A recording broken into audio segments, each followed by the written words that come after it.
You open your bathroom cabinet in the morning. 8 bottles of face serum. 5 kinds of moisturizer. 3 exfoliants. 4 cleansers. 2 toners you bought because the woman in the video said they changed her skin. You stand there trying to remember which one you used yesterday, which order they go in, whether this was the week for the red cap or the one with retinol. You have not brushed your teeth yet, you have not eaten, and already you are tired. You are spending energy choosing between things that all do nearly the same job, and that energy is gone before the day has properly started. My name is Keiko Tanaka.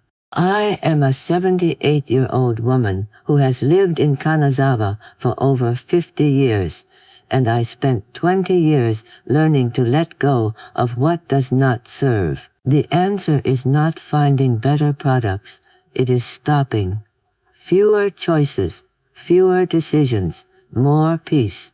I am going to show you one stopping that changed how I move through my day. Not something I started, something I stopped. I have 2 shelves of books I have not finished.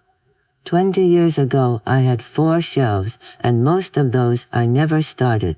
I would buy a book because the cover looked wise, or the title promised an answer. I would open it, read 3 chapters, feel inspired, and then see another book that looked even wiser. The first book would go back on the shelf unfinished. 3 chapters into the new one, a third book would appear. I learned very little because I never stayed with one teacher long enough. The practice is simple. Finish one book before you open the next. Complete one course before you enroll in another. One teacher at a time. When you finish a book, you have time to think about what it said. You have time to try what it taught. When you jump to the next book before finishing the first, you collect ideas, but you do not implement them. Implementation is what changes your life. I took the books I had not finished and stacked them where I could see them. That stack was my work. I read one, cover to cover, and only then did I choose the next. When I saw a new book in a shop, I reminded myself, you have 6 books at home waiting. Finish those first. The new book will still be there, or it will not. And if it is not, it was not meant for you. The stack is smaller now, and what I have learned has stayed with me because I gave each book the time it needed to teach me. Learning from one teacher at a time reduces overwhelm and increases the likelihood you will actually implement what you learn. When you consume one book or one course fully before moving to the next, you prevent the kind of paralysis that comes from trying to hold 6 half-finished teachings in your mind at once. You give each source of knowledge the attention it requires to take root. This principle extends beyond books. I have watched it work in my own projects, my own intentions. I have 3 goals written on a card in my kitchen drawer. Learn to grow mushrooms, repair the stone path behind my house, write letters to my daughter's children. All 3 feel important. All 3 feel possible.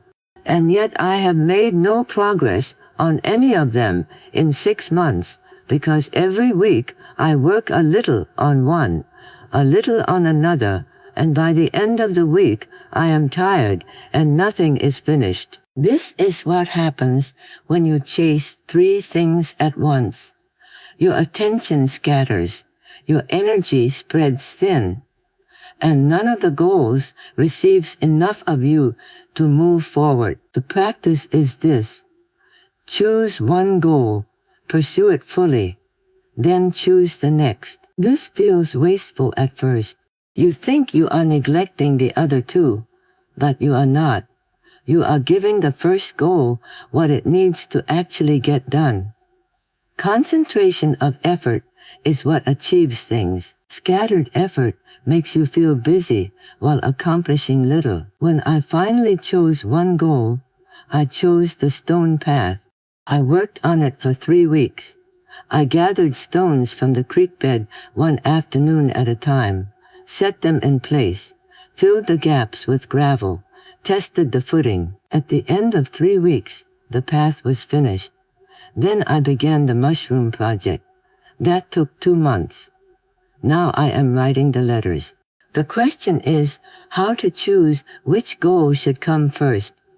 Choose the one that, if you achieved it, would make the others easier or unnecessary. If no goal does that, choose the one that will bring you the most peace when it is complete. The other goals do not disappear.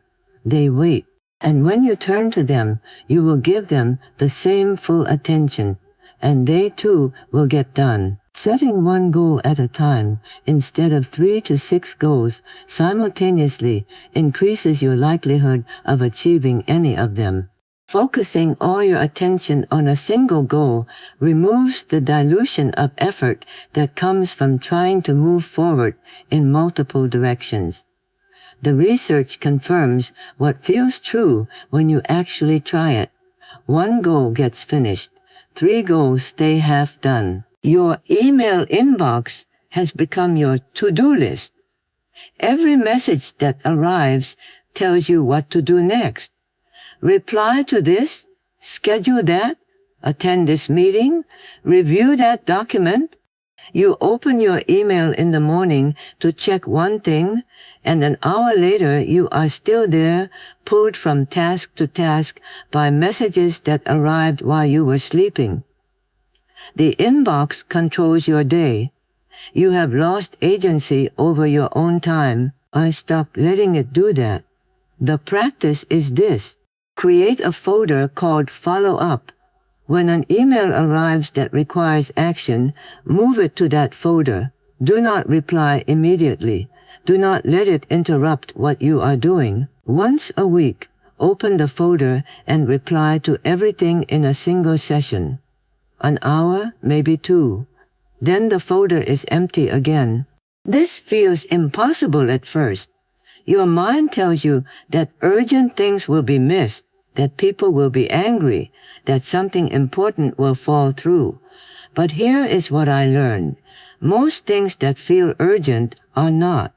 They only feel urgent because they arrived in your inbox. The arrival creates a false sense of emergency. When you wait a week, the urgency disappears, and you see the message for what it actually is. A request, not a command. And the truly urgent matters? They find another channel. If something is genuinely urgent, the person will call. They will find you. In 20 years of following this practice, I have missed nothing that mattered. What I gained was this. My mornings belong to me again. I do not begin the day responding to other people's agendas. I begin it with my own work. The inbox is a tool I use once a week. It is not a source of interruption that shapes my day. Batching your email responses once per week prevents reactive work driven by others' agendas. It creates time blocks for your own deep work instead of letting incoming messages fracture your day into response tasks. The practice is not about ignoring people. It is about responding on your schedule instead of theirs. If this practice feels too extreme for your role, you might batch responses twice a week. The principle remains the same. You decide when to engage with the inbox. The inbox does not decide for you. You say yes to too many things, not because you want to do them, because you do not know how to say no. A neighbor asks you to volunteer at a fundraiser. You do not have the time, but you say yes. A friend invites you to an event you do not want to attend. You say yes because saying no feels unkind. A coworker asks you to take on a project that is not your responsibility. You say yes because you worry what will happen if you refuse. And so your calendar fills with commitments you never wanted, and you are tired before the week begins. Refusal is a muscle. It weakens from lack of use, and it strengthens when you practice it. The practice is this: say no once per day to anything. It does not have to be large. It can be small. No to a second helping at dinner. No to an item at the store you do not need. No to a meeting that could have been an email. The size of the refusal does not matter. What matters is that you practice the word. At first, saying no feels harsh. It feels like closing a door, like disappointing someone. But after a week of daily practice, something shifts. The word becomes easier. You realize that most people accept your no without argument, that the world does not collapse when you refuse, that saying no to one thing creates space for something you actually want to do. I started with small refusals. No to a magazine subscription renewal. No to a jar of sauce at the market I knew I would not use. No to a phone call that could wait. Each time I said the word, I felt a small relief, a small reclaiming of my time and attention. After a month of daily practice, I was able to say no to larger things. A committee position I did not want, a trip I had no interest in taking, an obligation I had been carrying for years out of guilt alone. The daily no builds capacity for the larger refusals. You cannot suddenly refuse a major commitment if you have never practiced refusing a small one. You have to train the muscle first. And once you do, you will find that the commitments in your life are the ones you chose, not the ones that accumulated because you could not say no. Practicing saying no once a day makes refusal progressively easier and cuts unnecessary commitments from your life. Daily deliberate practice builds the psychological muscle to refuse low-value obligations. Boundary setting is a skill, not a personality trait. You can learn it by practicing it daily in small decisions until it becomes available to you in larger ones. You spend Saturday afternoon cleaning, 3 hours to restore order to a house that was tidy on Monday morning. You gather clothes from the bedroom floor, carry dishes from the living room back to the kitchen, return books to their shelves, fold blankets draped over chairs all week. By the time you finish, you are tired and the weekend feels shorter, and next Saturday you will do it all again. This is the cost of letting things accumulate. Small disorder throughout the week compounds into large disorder that demands hours to repair. The alternative is not more cleaning. It is preventing the accumulation in the first place. The practice is this: when you leave a room, scan it. Look for items that do not belong there. Pick them up and carry them with you to wherever you are going. If you are walking from the bedroom to the kitchen, carry the empty water glass on your nightstand. If you are leaving the bathroom, take the towel that needs washing. If you are going upstairs, bring the book that belongs on the shelf up there. You are already moving through the house. Carrying one item with you costs 30 seconds. I started this practice after I realized I was spending 3 hours every weekend cleaning. I watched where the disorder came from. I set a glass on the table beside my chair and left it there for 2 days. I dropped my sweater on the bed and walked past it 6 times before I finally hung it up. I stacked mail on the counter until it was a pile. Each small choice to leave something where it did not belong added to the work that waited for me on Saturday. Now, when I leave a room, I look. I see the glass. I carry it to the kitchen as I walk through. I see the sweater. I hang it on my way past the closet. The mail goes into its drawer the day it arrives. The disorder never builds.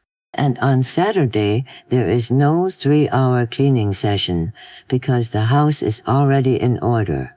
It is easier to maintain order than to repair it. 30 seconds when you leave a room saves 3 hours on the weekend. And that time is yours to do something you actually want to do. Tidying as you go, scanning a room when you leave it, and taking items with you prevents large cleanup sessions. Micro-maintenance prevents mess accumulation and the psychological burden of facing large disorder. The practice works because it eliminates the gap between disorder and correction. The glass goes back to the kitchen the same day you used it instead of sitting on the table for 3 days. That eliminates 3 days of visual disorder and 3 days of the small weight you carry, knowing you will have to deal with it eventually. You have a drawer full of face creams.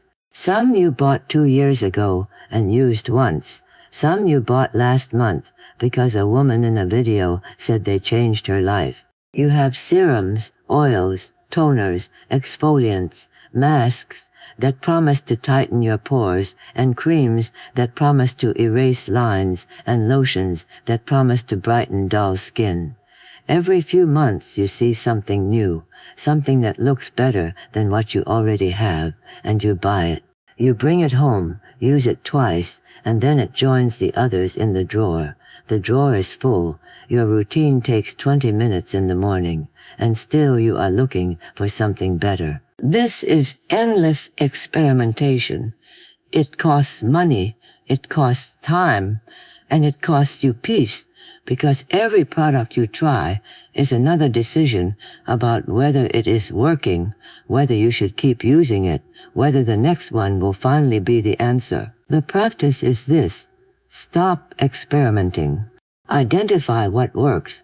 Use only those items. I have 3 things in my bathroom: a cleanser, a moisturizer, a jar of oil for my hands. I have used the same cleanser for 8 years, the same moisturizer for 6. I do not look at new products. I do not read articles about what I should be using. I know what works for my skin, and I trust it. This feels like deprivation at first. You see a new product, and your mind tells you it might be better. But the problem is not your products. The problem is the searching. Every time you switch to something new, you reset. You do not give the current product time to work. You do not learn what your skin actually needs. You are chasing the promise of the new product instead of trusting what already serves you. When I stopped experimenting, I saved money. I stopped buying jars I would use twice. I stopped cluttering my drawer with half-used bottles. But more than that, I saved time. My morning routine takes 3 minutes now. I do not stand in front of the mirror deciding which product to use or worrying whether I am using them in the right order. I wash my face, I moisturize, and I am done. The decision was made years ago. I do not have to make it again every morning. The discipline is resisting the promise of the new product. You will see them. They will look appealing. They will promise results your current products have not delivered. And you will have to remind yourself that what you have is enough, that the promise is not real, that the searching is what exhausts you, not the products themselves. Stopping experimentation with beauty products and identifying what works reduces decision fatigue and purchasing waste. It eliminates the consumer cycle of constantly evaluating new products and frees mental energy from the daily question of whether you are using the right things in the right order. The goal is not to find the perfect product. The goal is to stop searching for it. You walk into a store for one thing, a pair of black pants because the ones you own are wearing thin. You walk out with the pants, a sweater you did not need, a scarf that was on sale, and a belt you might wear someday. You get home and hang the sweater in your closet next to 3 others you have not worn in a year. The scarf goes in the drawer with the others. The belt sits in its bag for a month before you finally put it away, and you never think about it again.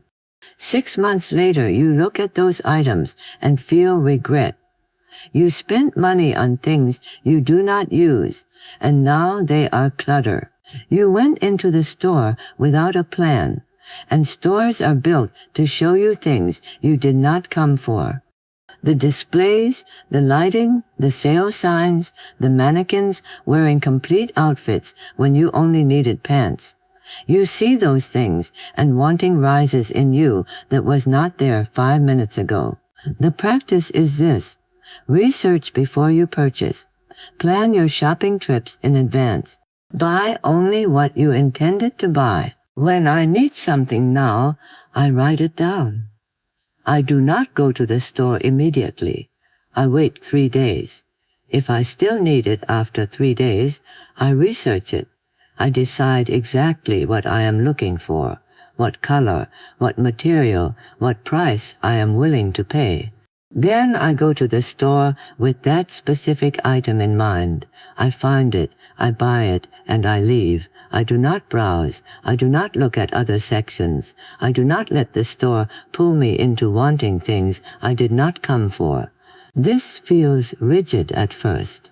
You think you are missing out on discovering something wonderful, but those discoveries are almost never wonderful. They are impulse, and impulse leads to regret. The things I bought on impulse are the things that clutter my home now, the things I look at and wonder why I ever thought I needed them. The 3-day waiting period is what stops most impulse purchases. If you wait 3 days, the wanting fades. You realize you do not actually need the item. You forget about it, or you decide it is not worth the money. The things that survive the 3-day wait are the things you genuinely need, and those are the things worth buying. When I stopped browsing and started planning, my closet became simpler. I stopped accumulating clothes I never wore. I stopped spending money on things that seemed appealing in the store but felt wrong at home. The purchases I make now are intentional. I know why I am buying them. I know where they will go and how I will use them. And I never feel regret when I look at them, because they were chosen with thought, not impulse. Planning shopping trips in advance reduces impulse purchases and increases satisfaction with what you buy. Intentional purchasing ensures purchases align with actual needs and values instead of momentary wanting triggered by the environment. The research confirms this. When you plan before you go, you buy less and regret less. You stand in your kitchen at 5 in the evening. You have been working all day. You are tired, and now you have to decide what to eat. You open the refrigerator and look at what is there. Chicken, vegetables, rice, pasta. You could make any of several things, but you do not know which one you want. You stand there with the door open, trying to decide. This same moment happened at breakfast. It happened at lunch. 3 times a day, every day, you are making this decision. And each time, it takes a small piece of your energy. The practice is this. Create a simple meal plan once per week. Repeat the same breakfast every morning. Repeat the same lunch every afternoon. Allow variety only at dinner. This sounds restrictive, but here is what happens. The decision is made once, on Sunday, when you sit down and plan the week. You write down 7 breakfasts, 7 lunches, 7 dinners. The breakfasts are all the same. The lunches are all the same. Only the dinners change. Then, for the rest of the week, you do not have to think about it. You know what you are eating. The ingredients are already in your kitchen. The decision is already made. I eat oatmeal every morning. The same oatmeal, a small bowl with walnuts and a drizzle of honey. I have eaten this breakfast for 3 years. At first it felt limiting. I thought I would grow tired of it, that I would crave something different. But after a week, I stopped thinking about it. The oatmeal was simply what I ate in the morning. My mind did not have to engage. I prepared it, I ate it, and my day began. The lack of decision became a relief, not a restriction. Lunch is miso soup and rice. The same soup, the same rice, 5 days a week. I make the soup on Sunday evening in a large pot. I heat a bowl of it each afternoon, add rice, and that is my meal. It takes 5 minutes, and I do not stand in the kitchen at noon wondering what to eat, because I already know. Dinner is where I allow variety. I plan 5 different dinners at the start of the week. I write them on a card that stays on my counter. Monday is fish and greens. Tuesday is stir-fried vegetables over noodles. Wednesday is chicken and root vegetables. The meals are simple, but they are different. This is where I experience newness, but I only have to decide once, on Sunday, and then the week unfolds without thought. The upfront work on Sunday takes 30 minutes. I sit with a piece of paper and write the meals. I check what ingredients I have and make a list of what I need.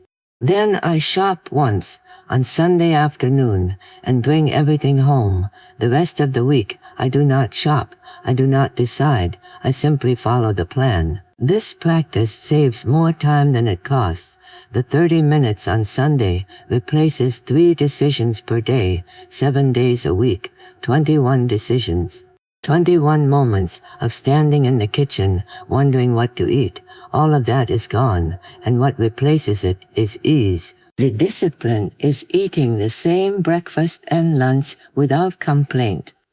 Your mind will tell you it is boring. It will tell you that you are depriving yourself. But boredom is not deprivation. Boredom is just the absence of novelty. And novelty, when it comes 3 times a day, is not pleasure. It is work. Letting go of that work, accepting the same simple meal, is what creates the relief. Doing a simple meal plan once per week with repeated breakfasts and lunches saves time despite seeming like extra work up front. Batch decision-making eliminates daily deliberation about what to eat and reduces grocery shopping trips. You plan once on Sunday for the same breakfast all week, the same lunch all week, and 5 planned dinners. Then you stop deciding and simply follow what you already wrote. If you are feeding children or a partner who needs newness, you may need to adjust the frequency or build more variation into the lunches. The principle is the same. Decide in a batch, execute without thought, reclaim the energy you were spending on repeated micro-decisions. I have heard women say this phrase 100 times. Someone asks them a question about what they want, how they feel about something, what direction they think is best, and they answer, "I don't know." Then they wait. They wait for someone else to decide for them, or for the answer to appear somehow, or for the question to go away. The phrase feels honest. It feels like an acknowledgement of uncertainty, but it is not honest. It is avoidance. Saying, "I don't know," keeps you stuck. It ends the conversation. It gives you permission to remain passive, to not think further, to not try. And the more you say it, the more you believe it, until you genuinely cannot make decisions because you have trained yourself to stop at uncertainty instead of moving through it. I said this phrase for years. My daughter would ask what I wanted for dinner when she visited. I would say I did not know. She would ask if I wanted to walk to the park or stay home. I did not know. She would ask which sweater looked better, the blue or the gray. I did not know, and so she decided. She chose the restaurant, the walk, the sweater. I let her, because I had told myself I did not know, and once I said that, the decision was no longer mine. One afternoon she asked me which book I wanted from the shelf. I began to say I did not know, and then I stopped. I looked at the shelf. I thought about which book I actually wanted. I chose one. It took 10 seconds, and I realized I had known all along. I simply had not allowed myself to decide. The phrase, "I don't know," gives you permission to stay passive. It tells your mind that uncertainty is a stopping point, not a starting point. But uncertainty is where decisions live. If you already knew, there would be no decision to make. The not knowing is the space where you think, explore, try, and discover what you actually want. When you refuse that space by saying you do not know, you refuse the process that leads to clarity. The alternative is this: replace "I don't know" with "I will find out," or "let me try this and see." These phrases turn uncertainty into exploration. They keep you active instead of passive. They tell your mind that not knowing is temporary, that you are capable of figuring it out, that the answer will come through engagement, not waiting. When my daughter asks me now what I want, I do not say I do not know. I say, "Let me think," and I think. Sometimes I know immediately. Sometimes I need a minute, but I do not hand the decision to her anymore. I take the 10 seconds, I consider the options, and I choose. Most of the time the choice does not matter much, but the practice of choosing matters. It strengthens the part of you that can decide. And that part of you has been weakened by years of saying you do not know when you actually did. There are moments when you genuinely do not have enough information to decide. In those moments, say so. Say, "I need to learn more about this before I can choose." That is different. That is honest. But saying "I don't know" about what you want for dinner, which sweater you prefer, whether you want to take a walk, those are not moments of missing information. Those are moments where you are choosing passivity over engagement. Refuse the phrase. When it rises in your throat, pause. Think for 10 seconds. Try an answer. Even if you are not certain, try. You do not need certainty to make small decisions. You need willingness. And the more you practice willingness in small decisions, the more capable you become in larger ones. Saying "I don't know" when facing decisions keeps you stuck and prevents problem solving. The phrase should be refused in favor of exploring possibilities. The phrase gives permission to stay passive rather than engaging with uncertainty through experimentation and learning. When you replace "I don't know" with "let me think" or "I will try this and see," you turn uncertainty into a starting point instead of a stopping point. You receive a magazine in the mail. It is glossy, thick, full of photographs of women who look nothing like you. Their homes are pristine. Their clothes are expensive, their skin is smooth, their hair is perfect, their lives appear effortless. You flip through the pages and feel something shift inside you, not inspiration, dissatisfaction. You look at your own kitchen, your own clothes, your own face in the mirror, and suddenly what was enough 5 minutes ago is no longer enough. The magazine told you it was not. Women's magazines foster comparison, and comparison creates craving for things you did not want until you saw someone else had them. I subscribed to 3 magazines for years: fashion, home design, lifestyle. I told myself they kept me informed, that they gave me ideas, that they inspired me. But when I looked honestly at what they actually did, I saw something different. They made me feel inadequate. Every issue arrived with a promise that if I bought the right clothes, the right furniture, the right beauty products, I would finally have the life those women in the photographs appeared to have. And so I bought. I bought the dress that looked elegant in the magazine and looked wrong on me. I bought the lipstick that promised a certain kind of beauty I did not possess. I bought throw pillows for my sofa because the magazine showed a sofa with those pillows and it looked complete, and my sofa without them suddenly looked bare. These magazines are built to generate insecurity, so you will consume. Every article, every photograph, every advertisement is there to create a gap between what you have and what the magazine says you should have. That gap is what drives purchasing. And you feel it every time you flip through those pages, even if you do not name it as such. The same is true for fashion blogs, for Instagram accounts that show perfect homes and perfect lives, for any media that asks you to compare your life to a curated version of someone else's. You scroll, you see, you feel less. The feeling is subtle. It does not announce itself as inadequacy. It arrives as a small thought. Maybe I should try that hairstyle. Maybe my kitchen needs new cabinets. Maybe I am not doing this right. And those small thoughts accumulate into a constant hum of not enoughness that follows you through your day. I am not telling you a person schemed this. Nobody had to sit in a room and coordinate it. The system simply pays better to generate dissatisfaction than to generate contentment. Advertisers pay for your attention when your attention is anxious, when it is scanning for solutions, when it feels lack.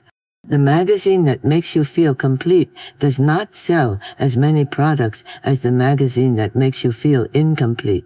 So the incentives align toward insecurity, and the content follows the incentives, not because anyone is villainous, because that is how the system is structured to work.